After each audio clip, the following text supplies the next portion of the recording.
स्वागत करता हूं आपका अपना YouTube चैनल मैथ्स अड्डा में। चलिए मैं हाजिर हो गया एक नया सेशन लेके। आज हम करने वाले हैं इसके झा सर का ग्रुप डी का जो प्रैक्टिस सेट है, ग्रुप डी का प्रैक्टिस सेट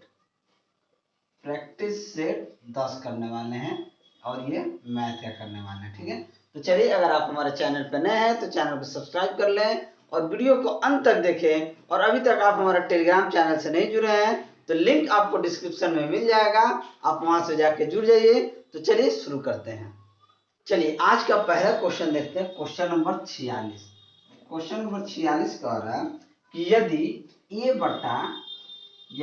बटा अंडर रूट 512 बराबर अंडर रूट 162 बटा ए हो तो ए स्क्वायर का मान क्या होगा।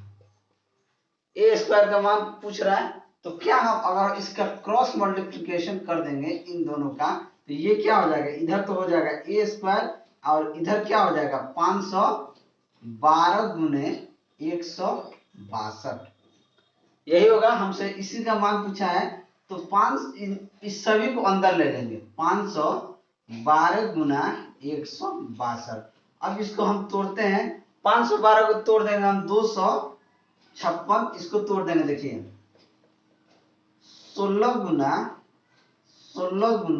2, 16 का स्क्वायर होता है 256 और गुना 2 512। इसको तोड़ दे रहे हैं हम 81 गुना 2 या 9 गुना 2 में। अब देखिए अंडर रूट में है तो ये एक बार 16 बाहर आ जाएगा, तो 16 गुना ये 2 गो है तो एक गो 2 बाहर आ जाएगा, ये 9 2 गो है तो 9 बाहर आ जाएगा, तो 16 दूना 32 और 32 नामा क्या हो जाएगा 288। तो हमारा आंसर क्या आ गया 288। तो ऑप्शन कौन सा सही हो गया, तो ऑप्शन डी हमारा सही आंसर हो जाएगा। चलिए अगला क्वेश्चन देखते हैं, क्वेश्चन नंबर 47। क्वेश्चन नंबर 47 में कह रहा है कि निम्न में से सबसे छोटी भिन्न कौन सी होगी। ऑप्शन देखिए, option A 6/11, option B 3/8, option C 5/6 और ऑप्शन डी 7/15। सबसे छोटा बताना है। बताने के लिए हमें दो तरीका है। एक तरीका तो हम डायरेक्ट इसको भाग देंगे, तो 11 5 55, 11 5 55 और 11 चौक 44, इतना आएगा। इसको देंगे तो ये चला जाएगा 0.83 के 24 और हो जाएगा 60, 8 7 56, 0.37। इसको देंगे तो जाएगा 8 0.8 48 और 36 18। इसको देंगे तो 0. ये चला जाएगा 15 चौके 60 और अब आपका आ जाएगा 0.46 के आसपास आ जाएगा। तो सबसे छोटा हमें कौन मिला, तो सबसे छोटा 0.37 है, तो ऑप्शन बी हमारा सही आंसर हो जाएगा। एक तो ये तरीका है कि आप भाग देके निकालिए किसमें कितना है। दूसरा तरीका क्या है कि पहला और दूसरा को हमने उठाया कि भाई 6 11 3 8 को उठाया और इन दोनों का क्रॉस मल्टीप्लिकेशन किया। तो क्या किया 8 6 48, 11 3 33, छोटा कौन, इन दोनों में छोटा कौन, तो छोटा 3/8। अब हम आगे भी तो देखेंगे, फिर 3/8 उठाया और ये 5/6 को उठाया, इन दोनों का क्रॉस मल्टीप्लिकेशन कराएंगे, 36 18 8 5 40, इन दोनों में छोटा कौन, तो 3/18, 3/18 को फिर आने देंगे, 7/15 उठाएंगे, 3/8 7/15, 15 3 45, 8 7 56, कौन छोटा, तो 3/8 जो है ये सबसे छोटा है। तो ऑप्शन बी हमारा सही आंसर हो जाएगा। ये तो क्रॉस मल्टीप्लिकेशन करके या आप इसे भाग देके किस में कितना पॉइंट आ रहा है उससे आप समझ सकते हैं, आपको जो मेथड अच्छा लगे। लेकिन मैं ये इसको ज्यादा फॉलो करता हूँ। ठीक है, तो आप भी इसे फॉलो कर सकते हैं या आप इस तरीके से भी निकाल सकते हैं, दोनों मेथड सही है। ठीक है, वीडियो अगर अच्छा लगे तो लाइक जरूर करें। अगला क्वेश्चन देखते हैं, क्वेश्चन नंबर 48। क्वेश्चन नंबर 48 कह रहा है कि पहली 45 पूर्ण संख्या, यानी पूर्ण संख्या 45, पहली पूर्ण संख्या क्या होता है? पूर्ण संख्या और प्राकृत संख्या में अंतर होता है। प्राकृत संख्या जो है, प्राकृत संख्या वो कहां से स्टार्ट होता है? 1 से, 1 2 3, ये प्राकृत संख्या है। अगर पूर्ण संख्या की हम बात करें तो पूर्ण संख्या क्या ऐड हो जाता है इसमें? तो 0 ऐड हो जाता है। तो 0 1 2 3, तो पहली पूछ रहा है कि पहली पूर्ण संख्या 45, यानी 45 पहली पूर्ण संख्या है, यानी कि इसमें 0 ऐड होगा तब जाके यहाँ तक कितना तक आएगा? यानी कि 44 तक आएगा। यही होगा, यानी कि ये जो संख्या होगा ये 44 तक होगा और 0 भी एक ऐड होगा, तब जाके पहली 45 पूर्ण संख्या होगा। ठीक है, तो इसका ही हमसे पूछ रहा है कि इसका एवरेज क्या हो जाएगा? कुछ नहीं, 0 प्लस 44/2, यानी कि 44/2 बराबर 22 हमारा सही आंसर हो जाएगा। तो ऑप्शन कौन सा सही हो जाएगा? तो ऑप्शन सी हमारा सही आंसर हो जाएगा। अगला क्वेश्चन देखते हैं, क्वेश्चन नंबर 49। क्वेश्चन नंबर 49 कह रहे हैं कि यदि 1131 भागा 39 बराबर 29 हो तो 11.31 भागा 0.0029 का मान क्या होगा? ठीक है, अब देखिए ये 11.31 है, यानी कि 11.31 को अगर 0.0029 से हम क्या करेंगे? भाग देंगे तो क्या होगा? सबसे पहले इसको पूर्ण बनाने के लिए हम ऊपर नीचे क्या करेंगे? 4 जीरो लगा के गुना कर देंगे, तो हमारे पास ऊपर क्या बचेगा? ऊपर हो जाएगा 1131 डबल 0 और नीचे हो जाएगा 29। यही होगा। अब देखिए ये किस लिए दिया गया है, ये मुझे समझाने की जरूरत है क्या? देखिए 1131 भागा 39 बराबर अगर 29 हो तो 1131/29 कर दें तो ये क्या हो जाएगा? 39 हो जाएगा। बात को समझिएगा, इसको इधर कर दिए, इसको इधर कर दिए तो ये 29 इधर आएगा तो ये 39 उधर चला जाएगा। बस देखिए ये नीचे 29 है, ये 11, इसको काट लीजिए, 39 बार में कट जाएगा तो आपका आंसर क्या आ जाएगा? 3900 आपका आंसर आ जाएगा, या आप इसे डायरेक्ट भी काट सकते थे। ठीक है, तो चलिए हमारा आंसर क्या आ जाएगा? 3900, यानी कि ऑप्शन बी हमारा सही आंसर हो जाएगा। चलिए अगला क्वेश्चन देखते हैं, क्वेश्चन नंबर 50। क्वेश्चन नंबर 50 में कह रहा है कि यदि मोहन अपने मासिक वेतन का 50% भोजन पर, यानी कि अपने कमाई का 50% किस पे खर्च करता है? भोजन पे, और 20% किराया पे खर्च करता है। 20% किराया पे खर्च करता है, चाहे वो किसी चीज का भी किराया हो, और 1800 रुपया बचाता है, तो उसका मासिक वेतन कितना है? देखिए कमा रहा है कितना? 100% कमा रहा है, 100% ना कमाएगा जी, और 70% खर्चा कर देता है, तो 100 माइनस 70% बराबर कितना होगा? 30%। यही 30% का सेविंग कर रहा है, 30% सेविंग कर रहा है किस पे? 30% बचाता है, उसका वैल्यू कितना है? 1800 रुपया है। जब 30% बचाता है तो 1800 है, तो 1% बचाएगा तो कितना हो जाएगा? 1 जीरो से 1 जीरो कट जाएगा, 3 से कट जाएगा 60 बार में, तो 1% का वैल्यू 60 है, तो 100% का वैल्यू क्या हो जाएगा? तो 60 गुना 100 यानी कि 6000 रुपया, यानी कि उसका मासिक वेतन कितना है? तो उसके मासिक वेतन है 6000 रुपया, तो ऑप्शन सी हमारा सही आंसर हो जाएगा। चलिए अगला क्वेश्चन देखते हैं, क्वेश्चन नंबर 51। क्वेश्चन नंबर 51 क्या कह रहा है? एक सिंप्लीफिकेशन का क्वेश्चन है। देखिए 20 minus 23 minus 24 minus 27 minus 25 minus 30 के ऊपर बार है, ये 1 और ये 1, इसका मान हमको ज्ञात करना। देखिए जब भी किसी दो संख्या के ऊपर बार लग जाए इस तरीके से, ठीक है, इस तरीके से जब भी आपको दिखे तो इन दोनों का काम सबसे पहले करना है। सबसे पहले क्या करना है, इन दोनों का काम करना है। अब देखिए 25 में से 30 घटाइएगा कितना होगा, 25 में से 30 घटाइएगा तो क्या बचेगा, माइनस का 5, माइनस का 5 और ये क्या हो जाएगा 27 5 32, यहां से क्या हो जाएगा 24 माइनस 32 क्या हो जाएगा माइनस का 8, और ये माइनस का 8 और ये माइनस का 23 यहाँ है, ये दोनों क्या हो जाएगा प्लस, माइनस माइनस क्या हो जाएगा प्लस हो जाएगा, तो यहाँ डायरेक्ट हम लिख देते हैं प्लस।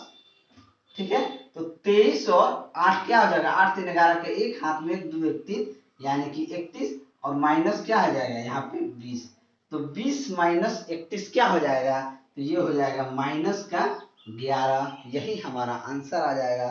तो ऑप्शन कौन सा सही होगा, तो ऑप्शन ए हमारा सही आंसर हो जाएगा। चलिए अगला क्वेश्चन देखते हैं, क्वेश्चन नंबर 52। क्वेश्चन नंबर 52 क्या कहता है कि यदि अल्फा और बीटा बहुपद x square minus 5x plus 6 के शून्यक हैं तो अल्फा का स्क्वायर प्लस बीटा का स्क्वायर बटे अल्फा के पावर -2 प्लस बीटा के पावर -2 के मान ज्ञात करना है, इसका मान ज्ञात करना है। तो सबसे पहले इसको हम चेंज करते हैं, alpha square plus beta square, ये अल्फा के पावर माइनस का 2 है तो इसे 1 बटा अल्फा का स्क्वायर लिख सकते हैं और इसे 1 बटा बीटा का स्क्वायर लिख सकते हैं। ठीक है, अब नीचे वाले का एलसीएम लेंगे तो क्या होगा, देखिए नीचे वाले का एलसीएम क्या हो जाएगा, अल्फा स्क्वायर बीटा स्क्वायर, एक बार अल्फा काटिएगा तो ये हो जाएगा बीटा का स्क्वायर प्लस एक बार बीटा काटेगा तो ये हो जाएगा अल्फा का स्क्वायर। तो हमारे पास फाइनली क्या आ गया, alpha square plus beta square बराबर अल्फा स्क्वायर प्लस बीटा का स्क्वायर गुना अल्फा स्क्वायर बीटा स्क्वायर। अब ये दोनों तो कट गया तो हमारे पास क्या बच गया, अल्फा का स्क्वायर बीटा का स्क्वायर, या इसे लिख दें अल्फा इंटू बीटा का स्क्वायर। अब हमें समझ में आ गया कि यहाँ इस जो इक्वेशन से हम अल्फा इंटू बीटा का मान कैसे निकालते हैं। जब ये इससे हम अल्फा बीटा का मान निकालते हैं c बटा ए, सी हमारे पास क्या है 6 है और एक क्या है ए, यानी कि c बटा ए का मान 6 आ गया। तो हमको क्या निकालना है, अल्फा इंटू बीटा का स्क्वायर यानी कि 6 का स्क्वायर बराबर 36, यानी कि इसका मान हमारे पास आ गया 36। तो ऑप्शन कौन सा सही हो जाएगा, तो ऑप्शन बी हमारा सही आंसर हो जाएगा। चलिए अगला क्वेश्चन देखते हैं, क्वेश्चन नंबर 53। क्वेश्चन नंबर 53 कह रहा है कि 36 केले बेचने पर एक फल वाले को 4 केले के विक्रय मूल्य के बराबर हानि होती है, यानी वो उसका 36 को केला बेचता है, ठीक है, तो उसको कितना 4 केले के विक्रय मूल्य के बराबर हानि होती है। तो 4 का सेलिंग प्राइस कितना हो गया, यानी टोटल उसको कितना बेचना चाहिए 40 और उसका नुकसान हो रहा है 4, तो 40 पे 4 नुकसान हो रहा है तो कितना परसेंट का लॉस हो रहा है, तो 100% का क्या हो जाएगा 4 दहा 40, एक जीरो से एक जीरो कट जाएगा, यानी कि उसे 10% का लॉस हो रहा है। तो ऑप्शन हमारा कौन सा सही हो जाएगा, तो ऑप्शन ए हमारा सही आंसर हो जाएगा। चलिए अगला क्वेश्चन देखते हैं, क्वेश्चन नंबर 54। क्वेश्चन नंबर 54 कह रहा है कि 5 के पावर 0.25 गुना 125 के पावर 0.25 बट्टे में क्या है 256 के पावर 0.10 गुना 256 के पावर 0.15, इसका मान क्या होगा, यही हमसे पूछा गया। देखिए 5 के पावर 0.25, हम जानते हैं एक चीज यहाँ मैं बता दूं, a के पावर m गुना a के पावर n क्या होता है, इसको आपको जानना जरूरी है इस क्वेश्चन के लिए, कि a के पावर m गुना a के पावर n बराबर क्या होता है, a के पावर m प्लस n। ये इंपॉर्टेंट चीज है जो आपको इस क्वेश्चन में हल करने में आपको दिखेगा। देखिए कैसे दिखेगा, देखिए पहला उठाते हैं 5 गुना 125 हम लिख सकते हैं, क्योंकि दोनों के पावर सेम है, तो इसे 5 गुना 125 लिख सकते हैं। तो ये पावर क्या हो जाएगा 0.25।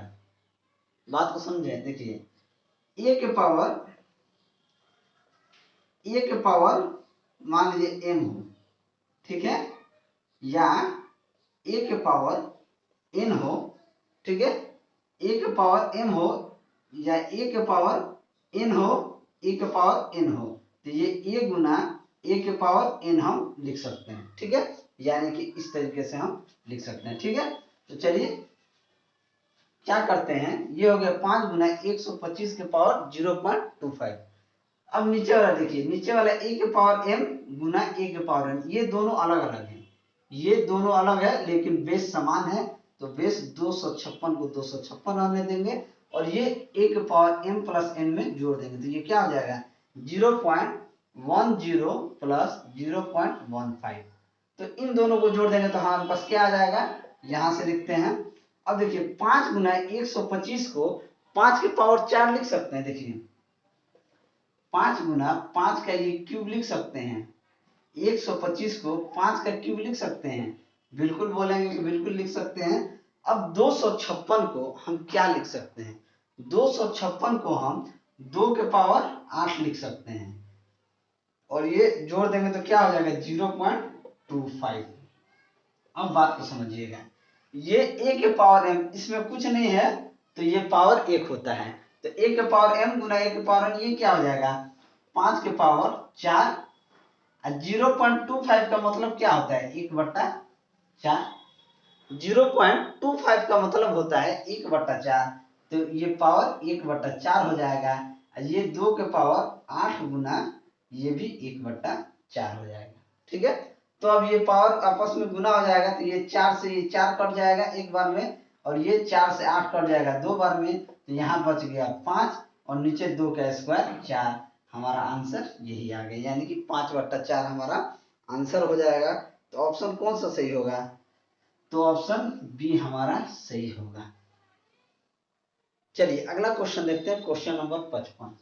क्वेश्चन नंबर 55 कह रहा है कि एक चुनाव में 2 उम्मीदवार थे, इसमें 75% मतदाताओं ने अपने मताधिकार का प्रयोग किया, यानी 75% लोग वोट दिए, ठीक है, 75% लोगों ने वोट किया, ठीक है, तथा इनमें 2% मतों को अवैध, यानी 2% को इनवैलिड घोषित कर दिया गया कि ये वोट जो है इनवैलिड है, यानी कोई मिस्टेक हो गया होगा उसको इनवैलिड कर दिया गया है। एक उम्मीदवार 9261 मत प्राप्त किए, कोई उम्मीदवार है, जो उम्मीदवार है वो 9200 उम्मीदवार 61 मत प्राप्त किया, जो वैध मतों के 75% थे, तो मतदाता सूची में कुल मतदाता कितना है, हमने माना कि x मतदाता है, कितना परसेंट वोट हुआ तो 75%, यानी कि 75/100। 2% वोट को इनवैलिड कर दिया गया, ये 75% में, और इसी को हम 100% मान के चल लेंगे, ठीक है। 75% का अगर 75% ये कर दिया, 2% वोट को इनवैलिड किया गया, तो ये कितना वोट 98/100 वोट है। इसका 75% जो मत प्राप्त हुए हैं, तो 75/100 जो है ये किसके बराबर है 9261 के। तो बस यही, अब इसको हम काट देते हैं, 25 × 75, 25 चौके 100, 2 से काट दीजिए 49 बार में, 2 से कट जाएगा 50 बार में, 25 × 75, 25 चौके 100, 49 से 192 काट दीजिए, 49 से कम 49 और 189, ठीक है, 3 छक 18, 3 छक 18, 3 के 9, फिर ये 3 से काट दीजिए, 3 दूनी 6, यानी 21 बार में, 21 बार में कट गया। अब मामला सेट है, तो x का मान क्या आ जाएगा, x का मान हमारे पास आ जाएगा 4 चौके 16 5 80, 800 गुना 21, यानी कि 8 कम 8, 8 दूना 16, 16,800 हमारा सही आंसर आ जाएगा। तो ऑप्शन कौन सा सही हो जाएगा, तो ऑप्शन ई हमारा सही आंसर हो जाएगा। चलिए अगला क्वेश्चन देखते हैं, क्वेश्चन नंबर 56। क्वेश्चन नंबर 56 कह रहे हैं कि a प्लस बी किसी काम को 5 दिन में करते हैं, यदि a अपनी कार्य क्षमता दुगनी कर लेता है और b अपनी कार्य क्षमता 1/3 कर लेता है तो काम 3 दिन में पूरा हो जाता है। तो a इस काम को कितने दिनों में पूरा कर पाएगा? देखिए a प्लस b एक काम को कितना दिन में करते हैं? 5 दिन में। अगर a अपना कार्य क्षमता दुगना कर लेता है प्लस b अपना कार्य क्षमता 1/3 गुना कर लेता है, यानी कि 1/3 गुना कर लेता है, तो ये काम कितना दिन में पूरा हो जाता है? तो ये काम 3 दिन में पूरा हो जाता है। तो चलिए ये हमारे पास क्या आ जाएगा? ये a प्लस, इसे डायरेक्ट लिखते हैं 5a प्लस 5b बराबर 2a, ये रहा 2a, गुना होगा तो क्या हो जाएगा? 6a प्लस b बटा ये 3 कट जाएगा तो ये आ जाएगा b।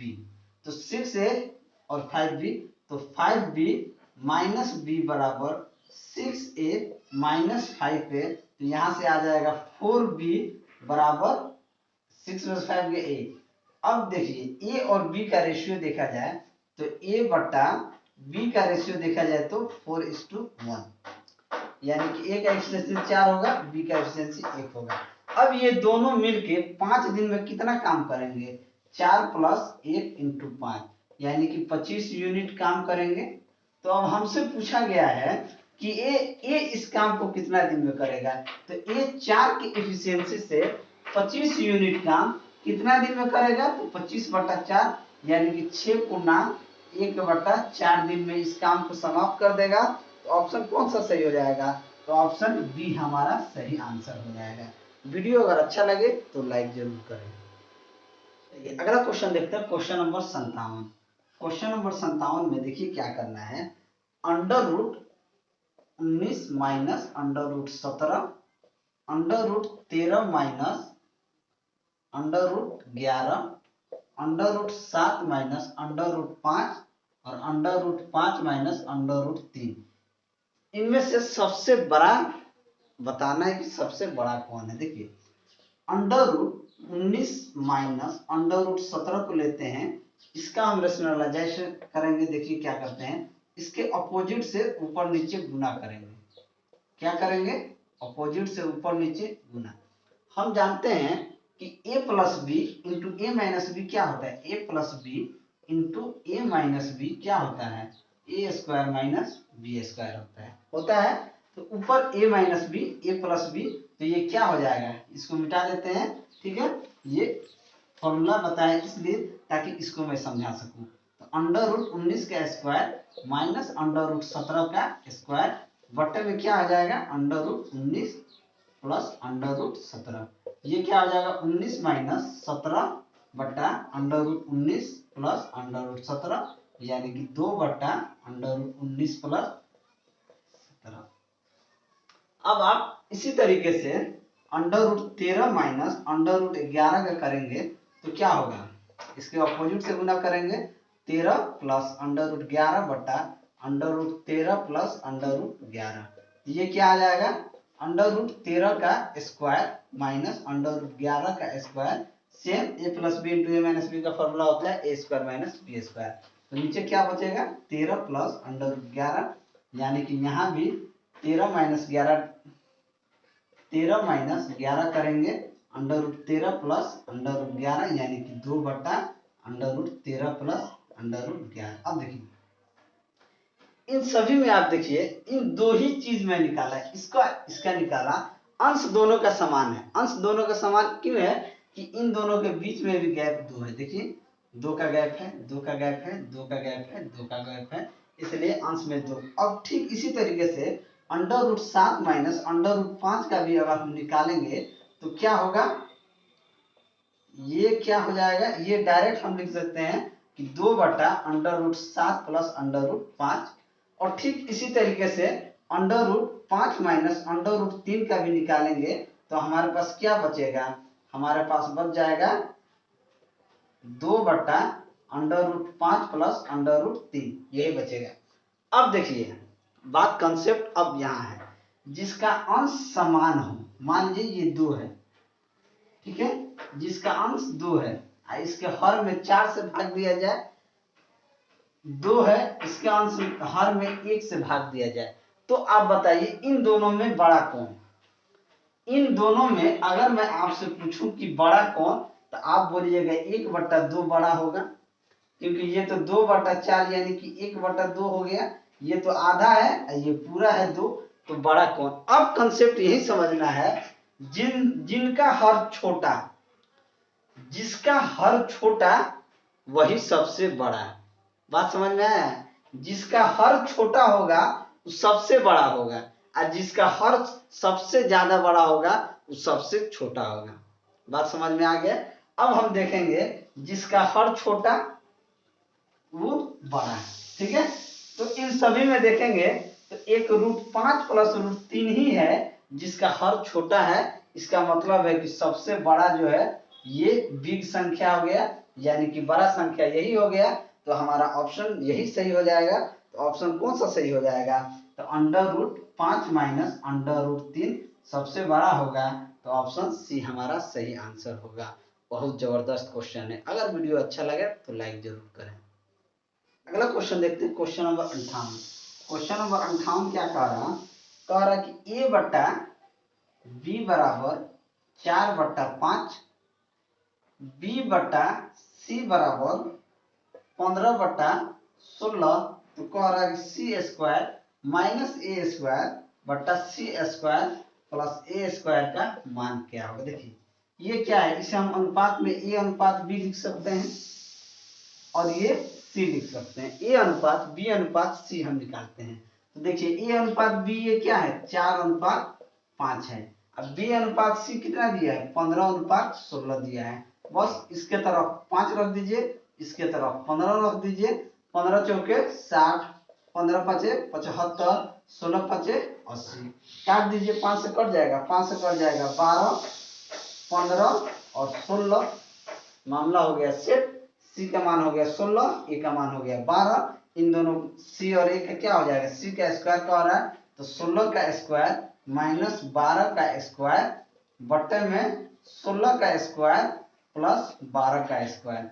16 का स्क्वायर कितना होता है, 256, तो 16 का स्क्वायर 256 माइनस 12 का स्क्वायर 144, एक बार जोड़ दीजिए, 256 प्लस 144, 6 में से 4 गया 2, 5 में से 4 गया 1, 2 में से 1 गया 1, बटन में क्या हो, 6 4 10 के 0, हाथ में 1, 5 1 6 4 10 के 0, हाथ में 1, 2 1 3 1 4, यानी कि 400/112/4, 4 से कट जाएगा, 4 दूनी 8, 4 दूनी 8, 4 8 32, बट्टे में कट जाएगा 100, एक बार और कट जाएगा, 4 से कट जाएगा 25 बार में, 4 से कट जाएगा 7 बार में, आंसर आ गया 7/25। तो हमारा आंसर 7/25 हो गया। तो ऑप्शन कौन सा सही हो गया, तो 7/25 यानी कि ऑप्शन बी हमारा सही आंसर हो जाएगा। चलिए अगला क्वेश्चन देखते हैं, क्वेश्चन नंबर 59। क्वेश्चन नंबर 59 कह रहा है कि एक परीक्षा में एक विद्यार्थी को किसी संख्या का 3/14 ज्ञात करना था। उस विद्यार्थी ने इस संख्या का 3/4 ज्ञात कर दिया। क्या कर दिया, बड़ा बुर्बक लड़का था, मामला गड़बड़ा दिया। 3/14 ज्ञात करना था, 3/4 ज्ञात कर दिया। जो उत्तर से ठीक 300 अधिक था, तो अभिष्ट संख्या ज्ञात कीजिए। 14 और 4 का अगर एलसीएम ले लें, 14 4 का एलसीएम लेंगे तो क्या हो जाएगा, 28। हमने माना कि संख्या क्या था, वो 28 था, ठीक है, संख्या क्या था, 28 था। गलती से बबुआ क्या कर दिया, गलती से 3/14 ज्ञात करना था, 3/14 ज्ञात करना था। सही क्या करना था, 3/14 ज्ञात करना था। तो 14 दूनी 28 और 2 3 6, सही इसको 6 करना था, और गलती क्या कर दिया, गलती कर दिया 3/4, यानी कि 3/7 × 7 × 21, गलती से 21 कर दिया। कितना का डिफरेंस कर दिया, तो 15 का डिफरेंस कर दिया, ठीक है। तो कितना आ गया, तो संख्या हमारे पास क्या हो जाएगा, अभिष्ट संख्या जो है, अभिष्ट संख्या हमारे पास क्या हो जाएगा, करना था 300 अधिक हो गया। 300 अधिक क्यों हुआ, क्योंकि 15 का यहाँ मामला गड़बड़ा गया। तो 300/15 गुना 28, तो 15 दूना 30 यानी 20, 28 दूना 56, वो संख्या कितना था, वो संख्या था 560। ऑप्शन हमारा कौन सा सही हो जाएगा, तो ऑप्शन बी हमारा सही आंसर हो जाएगा। चलिए अगला क्वेश्चन देखते हैं, क्वेश्चन नंबर 60। क्वेश्चन नंबर 60 कह रहा है कि एक बैंक अर्धवार्षिक रूप से 5% चक्रवृद्धि ब्याज की पेशकश करता है। एक ग्राहक एक वर्ष में 1 जनवरी और 1 जुलाई को 9600 रुपये जमा करता है। वर्ष के अंत में उसे कितने राशि का लाभ होगा। साल में वो 2 बार जमा कर रहा है। रेट उसका क्या है, रेट 5% के रेट से, ये अर्धवार्षिक है तो 5/2%। अब 9600 का 5/2% अगर निकालेंगे तो ये क्या हो जाएगा, 2 जीरो से 2 जीरो कट जाएगा, 2 से कट जाएगा, 2 चौके 8 और 2 आठे 16, ये हो जाएगा 8 5 40 के जीरो, हाथ में 4, 5 चौके 20, 4 24, 240। ठीक है, अब इस 240 का अगर 5/2% और हम निकाल दें तो क्या हो जाएगा, 5 से कटेगा 20 बार में, 1 जीरो से 1 जीरो कटेगा, 2 दूनी 4, ये कट जाएगा 6, यानी कि 6 बार में। 240 में ये 3 बार जमा करेगा, ये 1 बार, क्या हो जाएगा 24 तिया 72, 24 तिया 72, 720 और 6, यानी कि 726 रुपये का उसका फायदा होगा। तो हमारा आंसर क्या हो जाएगा, तो ऑप्शन डी हमारा सही आंसर हो जाएगा। ठीक है, चलिए आज के लिए इतना ही। अगर मेरा वीडियो आपको अच्छा लगा हो तो वीडियो को लाइक करें, दोस्तों में शेयर करें। अगर आप हमारे चैनल पर नए हैं तो चैनल को सब्सक्राइब करें। मैं ऐसे ही वीडियो लेके आपके सामने हाजिर होता रहूंगा। चलिए मिलते हैं अगले वीडियो में, तब तक के लिए जय हिंद।